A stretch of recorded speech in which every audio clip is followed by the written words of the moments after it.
helping individuals to become their own advocates, helping individuals to become more informed Hmm. healthcare decision makers in a variety of ways. It has to be personal. Like good general Yeah. information is nice, but most of us are smart enough or egotistical enough that Hmm. that we can talk away logical information. But Right.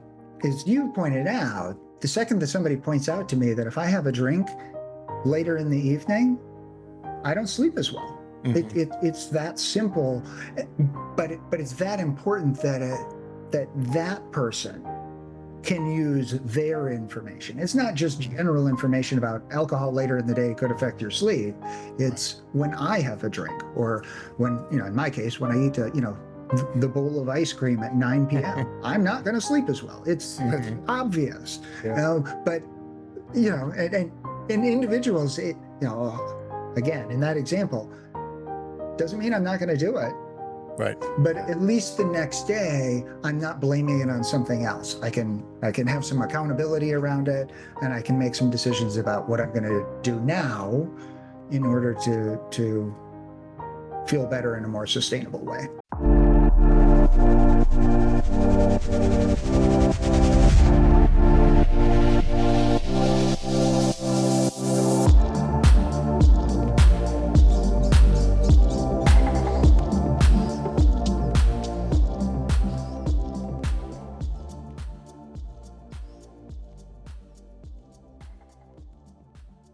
Good afternoon. My name is Graham Durgee, and I'm the founder and CEO of New Waters Recovery in Raleigh, North Carolina. Welcome to our weekly podcast, Finding New Waters.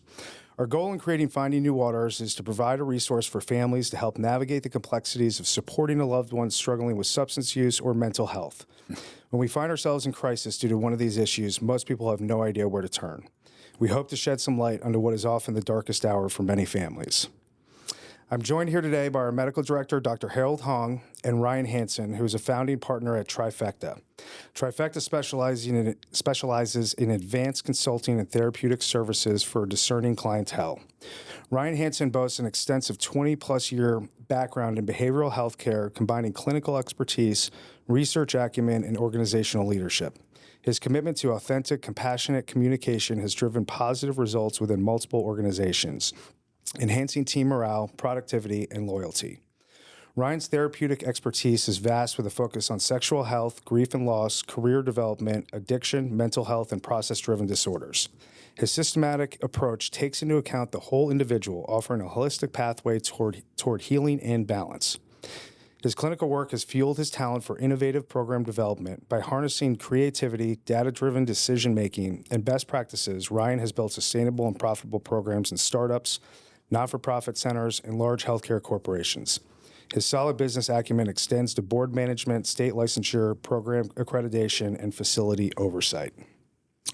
Ryan, thank you for being here with us. Thank you for inviting me. It's great to be here. Of course.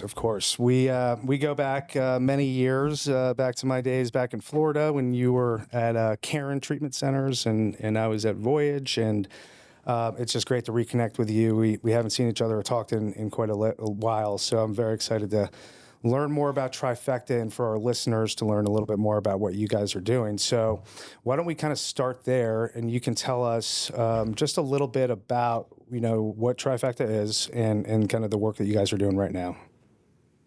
Yeah, thank you.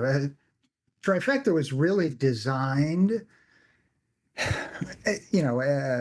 myself, Liz Duffy, and Randall Mullings have a number of years of experience in the behavioral health industry.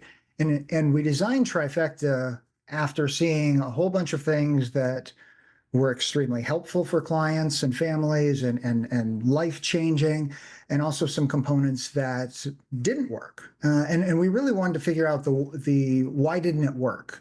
What was missing? What was misapplied? What could have been done better? We all take it very personally about how a client or a family, how they do, whether their lives get better. And so the idea behind Trifecta was always, let's tailor it to each person and really make sure that we understand what they need, what blind spots are present, working with the entire system, and using measurable strategies throughout the course of our time with someone to make sure that what we're doing is having the effect that the client and the family have asked to have help with. And that's what Trifecta was founded on. Yeah. And I think that's so important, especially right now in kind of, as the world that we're in and the clients that we're seeing on a daily basis these days, I feel are more complex than ever, right?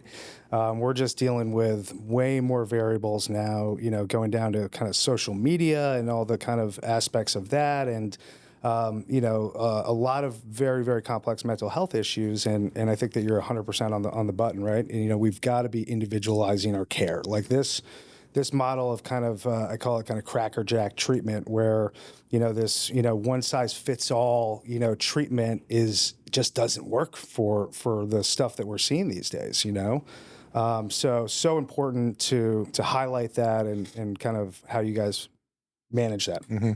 Yeah. Right. I'm curious to hear more about what are some stories of clients that have sought out your services? Like, what are some of the stories that motivate them to engage with Trifecta? And the background for my question is we see many people who don't know they need help until someone really puts it in front of their face through an intervention of some kind.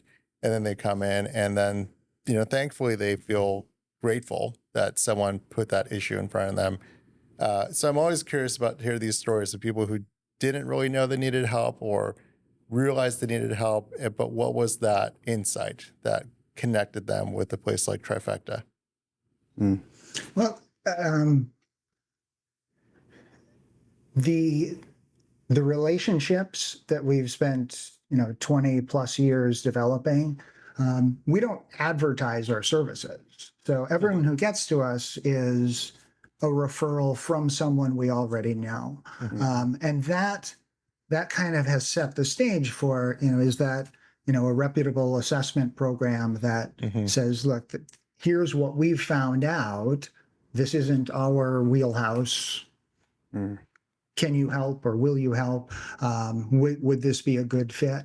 Right. Those are the types of introductions that we typically have at the beginning. But the clients that are coming to us for a variety of reasons, right? So individuals who are struggling with substance use and mental health, whether it's themselves, whether it's their referent, a therapist, a friend, a wealth manager, an agent, someone within their system is trying to encourage change. And as we all know, individuals can be in varying stages of openness to that process. And so those clients, they get to us and many times it's the identified individual who has the problem. Right. And as we start working with the whole system, and that's really our approach, we're a systemic approach. We don't generally want to focus only on one component. And so that allows us then to get into family work and relationships and business partnerships and financial health and medical health and really start incorporating all the pieces of who someone is and what matters to them. So, we've worked with high profile individuals and we've worked with family members, and we've worked with a whole bunch of people that nobody would have ever heard of. They're wonderful people. And all of them are coming on some level because of pressure. There's a pressure that either internally, externally, or both is really pushing on them to do something different in their life. And they may be incredibly willing to tackle what we would identify as the primary concern, and sometimes they're not. And regardless, because we're working with the system, we can start providing tools and resources to hopefully move the individual and the system itself toward a healthier level of functioning and more productivity and more happiness. Mm-hmm. Yeah, and I kind of think of you guys as the like crisis intervention team, right? And you're coming in on, at the front end when the family is blowing up and, kind of keeping it all together. And it's unfortunate, but most people have no clue what to do when they're faced with this, right? And, we've talked about this many times on the pod before, but it's, the dreaded people start Googling things and, looking for information online, and you can really never know what's what or who, what program is a good one. So, I think having a team like you guys who are so entrenched and have been doing this for so long to really say, like, listen, we've got it. We're gonna help you guys walk this path. We know all the right programs for different, specialties and all that.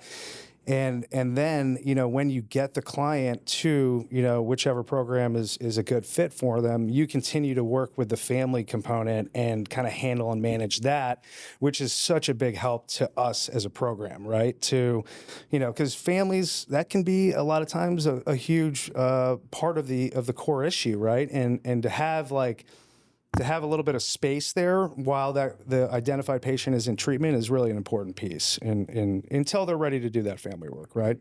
Mm-hmm. So I would agree with that wholeheartedly, Graham. Yeah. What's important to all of us.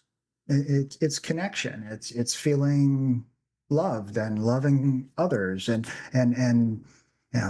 being spiritually connected and emotionally connected and physically connected, and families, and my career has been about working with families. I fell into it, but it has been and guided everything that I've ever done. So the families, many programs tend to view them as the wild card or the X factor, and they're not quite sure what to do with them, and we approach it from the lens of that's probably the most important component of someone's approach to wellness.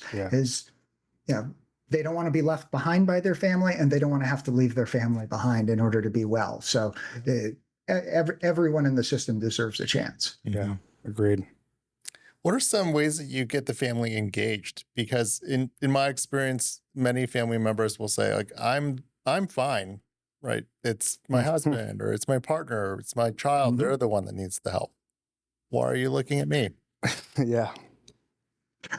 Yes, everything in our home would be fantastic if this one thing changed. Right. And on some level, they're correct in the sense that that thing is causing problems. But it normally only takes about half a conversation to ask a family member, what would you have been doing with all of your energy that's gone to this one problem? Yeah. What would you have been doing with all that energy for the last year, 5 years, 10 years, however long it's been going on? And most of the time, a door opens into, I quit my job 10 years ago to pick up the slack, or I had to work 2 jobs to pick up the slack, or I quit singing, or I quit, and almost everyone gets there quickly to, that this is what I would have been doing. Yeah. And that's normally the entry point to, okay, well then it's not about saying that you're sick. It's about saying that you've experienced this also, and what would you need to be whole again? Mm-hmm. Yep. Yeah, 100%. And, I just feel it's always interesting with the family aspect too. I know from my own family, my own experience, it was, kind of going to an Al-Anon meeting and saying, well, that's not really for me, it's great that you go to AA. Like, I don't really need this. This is about you. And not really understanding that this is just a family disease, right? And so what kind of work are you guys doing with the families? Are you meeting with them kind of weekly, doing sessions, recommending any sort of like outside community-based work, or what do you guys do with your clients? Similar to, the identified individual who comes into our care and into our system, we approach it the same way with a family member. It's not a programmatic, everybody does A, B, and C, and everybody gets sent to this type of support, or everybody has to do a codependency worksheet. We don't approach it that way. We approach it from a very individualized standpoint of, we need to know about you, and then we tailor a plan. If someone needs to be on the phone twice a week, great, then that's how we're going to figure it out. If it's twice a month, that's fine. If it's some of the wonderful family support meetings that are already available, great. Let's help you be able to access that. But if there are going to be barriers to that, then we try to be as creative as we possibly can to eliminate the things that stop people. I mean, Graham, you gave a great example that someone goes to their first Al-Anon meeting and they identify differences. They identify all the things that are unlike them, and say, this isn't helpful for me, or I didn't relate, or I don't see how this applies to my situation. And so we want to shift the thinking around that to, you tell us, and we're going to work together to identify what you need. And then we're going to do 10 things to make sure that we found it. That's great. Yeah, and when you're thinking about starting the work with the clients, and given how individualized the approach is, what's your framework or lens that you'll bring to try and understand, like, what are the core pieces of this puzzle? So we start with some of the basics, which we've all learned, the biopsychosocial assessments. We're, gaining records from previous providers if they're there, current providers if they're there, family histories, getting information from collateral sources to be able to corroborate or rule in or rule out information. And then similar to the great work that you're doing, starting to find out, where don't we have enough information? Right. And we are, we're happy to go outside of ourselves. We want to work with other professionals who are in different realms and different disciplines. So if someone says, everything changed when we got our home in Vermont in 1989. Great. Well, let's talk about that. But then let's also look at, potential environmental factors. Somebody contract Lyme disease, and have they been struggling with that on a physical and neurological level ever since, and it's never been talked about. Right. Or it was treated, but may not have been completely resolved. I mean, there are 1,000 different pieces that when we start picking apart, we can find the big ones, and we can also make sure that the ones that may have gotten missed that would have tripped us up. Yeah. Yeah. Yeah, and I think that that's kind of highlights the work that we do here at New Waters to an extent with really getting that information. Traditionally it's been a lot of treatment placement happened pretty quick because families were in crisis and we had to get them somewhere safe as quickly as possible and medicated and stabilized and all of that. And we do that here, but I think even more importantly, it's like it's doing the assessment work that we do here and getting that information on the front end, because it's so hard to really get the full scope of what's happening with this individual on a couple phone calls, trying to make placements and find out what's going on. But if everybody stops, takes a deep breath, does some assessment work, some psychological testing, full medical workup, psychological workup, and then we have such valuable information to move forward and say, okay, this is what's really going on with this individual, and this is what's driving our referral moving forward. Instead of just kind of throwing darts at a dartboard, which is, I feel like we've done for a while. So it's cool to, be partnering with you guys in a sense and working with you all a lot on being that kind of source of information, really, and helping, positive outcomes, moving forward. Yeah. When it comes to helping clients build, we're in full agreement. Sorry, when it comes to helping your clients build insight, what are some of your favorite stories about like breakthrough moments and how they got there? So I'm a big fan of throwing things back in your face. It's not called that most of the time, but it's if I want to make sure that every client understands that we're listening. Yeah. And so when we create care plans, those care plans are, this is what you're telling me you want to accomplish. This is what we agreed together we were going to use to measure that, and how you would know that we made a difference, that your life is better today. And so those great moments are when somebody says, I don't know why I've been doing this. Like, I just spent a lot of money and I'm not any happier. Mm-hmm. And we pull something out and we go back to, you told me you're fighting with your spouse every single day, that you literally go to bed angry every night of the week. Mm-hmm. And over the last month, you've told me that you had one argument with your spouse. Mm. Something changed, right? And Right. and if we need to shift to something else, or we've accomplished what we set out to do, awesome. Mm-hmm. But those moments of insight are, oh, I did say that. Or, I told you at the beginning. I remember a specific young man that said, I am never ever getting married, never. Mm. Like, okay, that's, I don't play matchmaker, so that's not really, a concern of mine. But what had happened is, because of some of the experiences that he'd had in the past, his connections had really shrunk. His need for safety had shrunk some of that. And, 6 or 9 months after we started doing some work, he came in and he said, you know what? I met this person and I think this could really turn into something.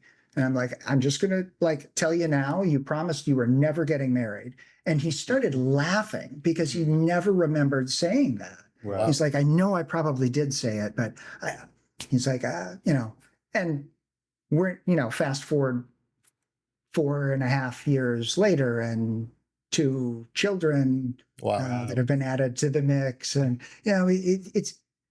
he's happy. He has a life, and he gets to share it with people in a way that he created. Yeah. Mm. It's beautiful. And, I guess one of the things that I wanted to, dig into as well, because you guys are with the families throughout, the entire treatment episode. And in most cases, I would assume you're working with families after the fact and through the aftercare and all of that. And, how, in your opinion, does individualized treatment or care really set people up for success and with relapse prevention and, positive outcomes? And, what's the importance of that in your mind? Well, there's no reason to do it if you can't prove that it worked. And opening clients up and opening really the behavioral health industry up to being accountable in the sense of, we have a responsibility to be behavioral sciences, and really pushing an industry into change. Yeah. And clients on some levels, clients understand very quickly, like, is this treatment speak, or is this something objective that we can measure, and we can measure it the same way, from 7 different angles. So the outcomes, Graham, that you mentioned, being able to identify the objective strategies, as well as, certainly we want somebody to feel better. That's going to be, while it comes across as being more subjective, there actually are some objective ways to approach how we help clients and how we help ourselves as clinicians take a look at, is what we're doing with this client this individual client, is it effective? Then we can start talking about how to design studies and do some of the other stuff. I'm secretly I'm a statistics nerd. I was a stats TA in my undergraduate career, and it's actually influenced just about everything I've done in my career, because I want somebody to be able to know for sure, and I like knowing for sure that something had the effect that we wanted it to have, not because of 27 commingled factors, which is actually how life works, but that, we gave this particular medication, and 3 days after and ever since, I've had a different experience in the way that I approach the world. I had my brain mapped, and we started doing some neuro rehab services. And since that has happened, I now feel less angry, or I feel less triggered in circumstances. Right? Those things are measurable, both from a subjective and objective standpoint. And I'm always excited when individual providers and academics and science works together, because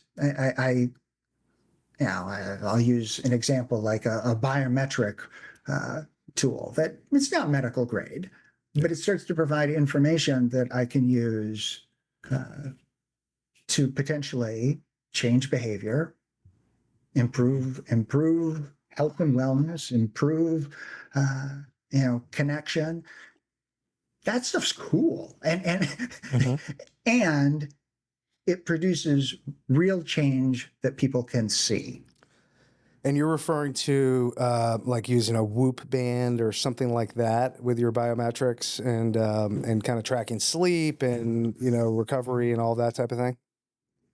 Exactly, and there's some new companies that have come into the market that are producing medical grade measurements. Wow. The FDA approved, and so what starts to happen is, where before this was seen as kind of a pseudo piece of information, it's now actually real information that we as healthcare professionals can be including, in fact, should be including, when we're looking at the overall, sense of wellness. And if someone is telling us, I started my career, 22, 23 years ago, and clients would say, well, I'm not sleeping. Yeah. And, the overnight staff at the facility would say, every time I check on them, they're asleep. So we have this immediate discrepancy about the experience that can actually be pretty objectively measured today. Whether it's, the mattress that can measure movement, or the app that can be put on the bedside table that measures sound and breathing throughout the night, or a wearable biometric that is measuring what some of the heart rate is. Like, all of those things can give us an objective piece of information to understand, is this person do they have sleep apnea? And so their experience of their sleep, they're exhausted, even though they were in bed for 10 hours. That's going to affect every other decision that they're trying to make at a critical time when they know they have things that need to happen for them.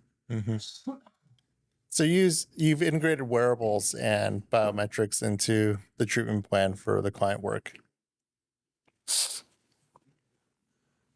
Yes, and it gives it's one tool that we can use for a variety of individuals. But again, if someone is opposed to it, if someone says, I don't think that's my issue, we're going to find some other creative ways to think about how can we help confirm for you that what you wanted to do is happening. How can we measure your wellness in 50 different dimensions. You know, that's not always going to be a biometric wearable. That could be a whole bunch of things. But being creative that way and helping to do it in a way that the client can accept it and own it and use it and benefit from it, that's what we're after. Yeah, super interesting. I've been messing around with Apple Watch and Whoop, and Justin's been talking about getting the Aura Ring. Do you have any preferences for like which platform you think works best for this type of consulting work? Well, I think some of it depends on what the issue is, but in general, our society is sleep deprived. So, you know, it's the sleep, food, water, connection, shelter, sex. Like there's some foundational pieces, and sleep affects everything. Yeah, absolutely. Everything. So I don't particularly care if someone. I don't have a particular preference around which biometric wearable someone uses, as long as they'll use it, right? So the rings generally are less obtrusive. People don't take them off as often. They tend to therefore get used a little more consistently.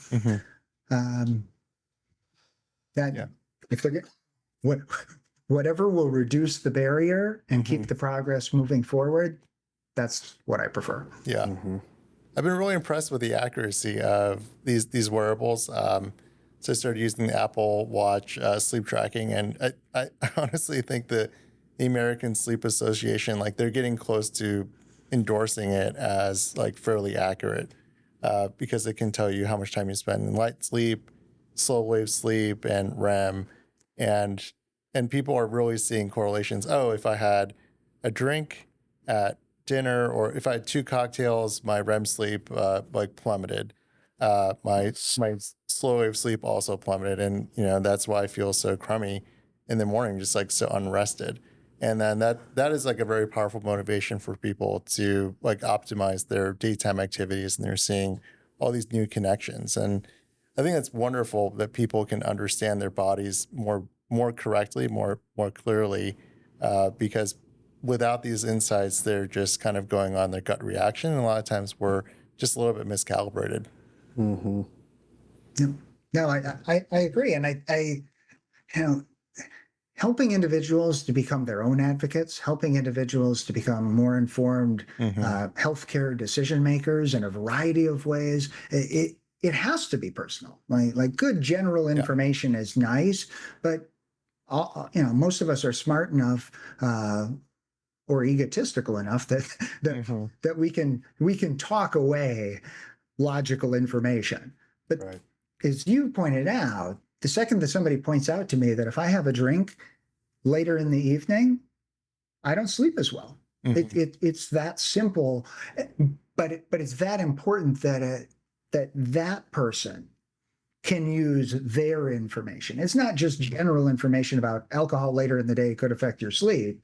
It's when I have a drink, or when, in my case, when I eat the bowl of ice cream at 9 p.m., I'm not going to sleep as well. It's obvious, but and individuals, again, in that example, doesn't mean I'm not going to do it. Right. But at least the next day, I'm not blaming it on something else. I can have some accountability around it, and I can make some decisions about what I'm going to do now in order to feel better in a more sustainable way. Yeah. Yep. Yeah. So how does a client's level of readiness to change affect the tailoring of the treatment plan? So I think, Graham, we're always looking for how can we be collaborative and invitational. And the person who says, I'm never going to a 12-step meeting, whether if they're one of their issues is substance use disorder.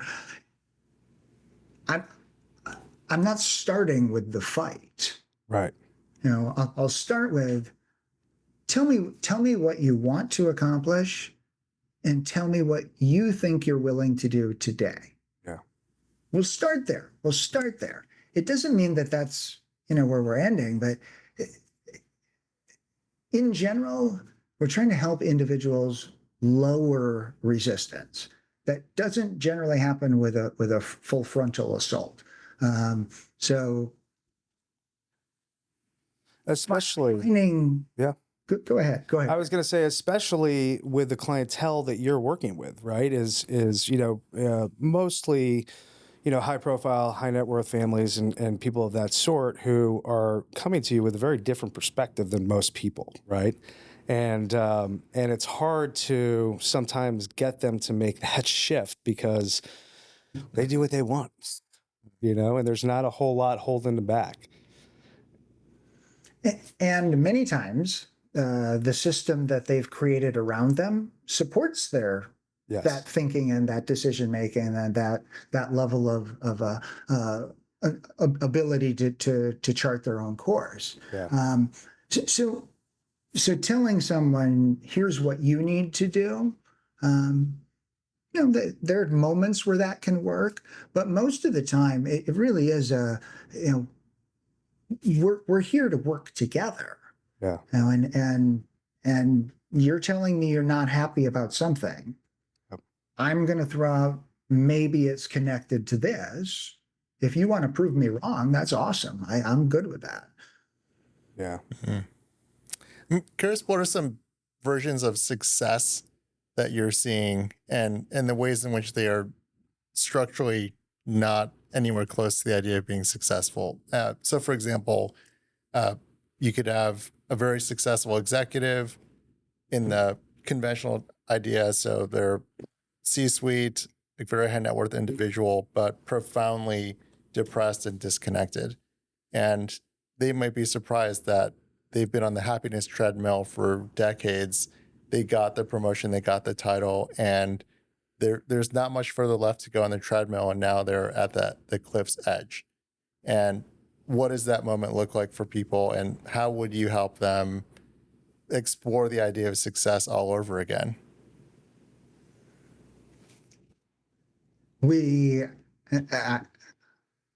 I'm so glad you asked that question, because that is our client probably 50% of the time. Yeah.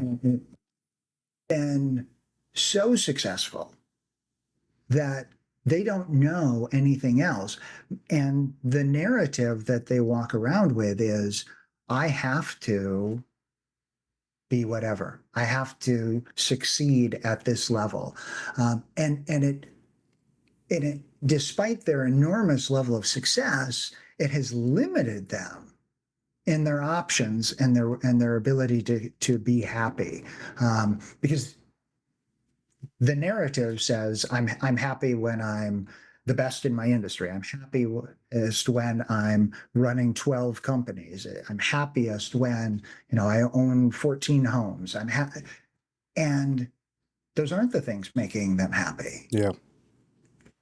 So redefining success, redefining meaning, and helping to find passion and purpose, like that's actually how I got into some of the career counseling and executive coaching components, was working with people and feeling like I needed to expand my ability to help them explore success in a new way and find new ways to define what the next chapter of their life could be, without being held back by what some of the, by all accounts, successful chapters at the beginning of the book have been.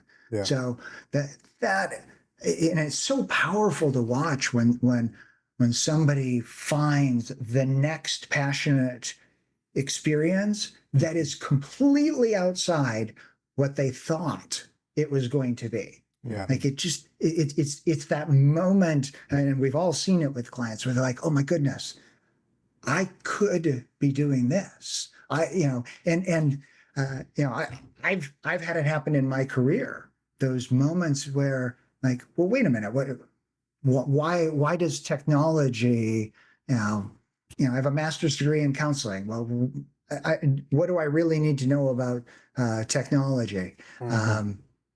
And all of a sudden you find out like there's this thread that once you start pulling on, it's like, oh, this could do so much. Right. And that's the moment that we want for our clients. Yeah. Love that. It's awesome.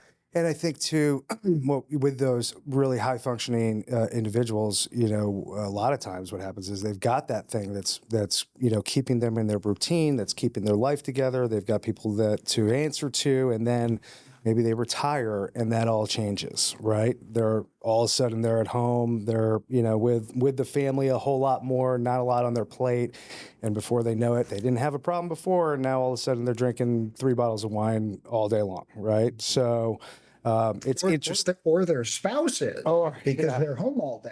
100%. So, and I actually went through kind of a little bit of that as the son, right? My dad worked on Wall Street forever and retired when I was in, you know, pretty early, and I was in the 7th grade. So it went from like, you know, he was working a lot of my childhood to all of a sudden he was home all the time. And, you know, we have a great relationship now, but at that time I was already using drugs, you know, and I was already on my way. And, you know, we were not seeing eye to eye, you know, at that point in our lives, and struggled a lot. I'm sure he, you know, struggled a lot with me and what I put him through. But yeah, it's just interesting to see how that dynamic shifts with these high functioning people in the family system, you know? Mm-hmm. And retirement can be one of the triggers for that. Yeah. But again, talk about some individuals who've written some really amazing first chapters. So they create the multi-million or multi-billion-dollar business, Yeah. and then they sell it. Yep. Now what? And the what next? Yeah. That what next can be a very daunting moment. 100%. Mm-hmm. Yeah, that's scary because you're always achieving, and you know, if you don't have that next thing that you're looking towards, people fall apart a lot of times because you've been so trained for that. So We live in a tough society. We can know what it means to succeed in a role, but no one's actually talking about what it means to be a human beneath all of that. Until they start working with people like you, Ryan.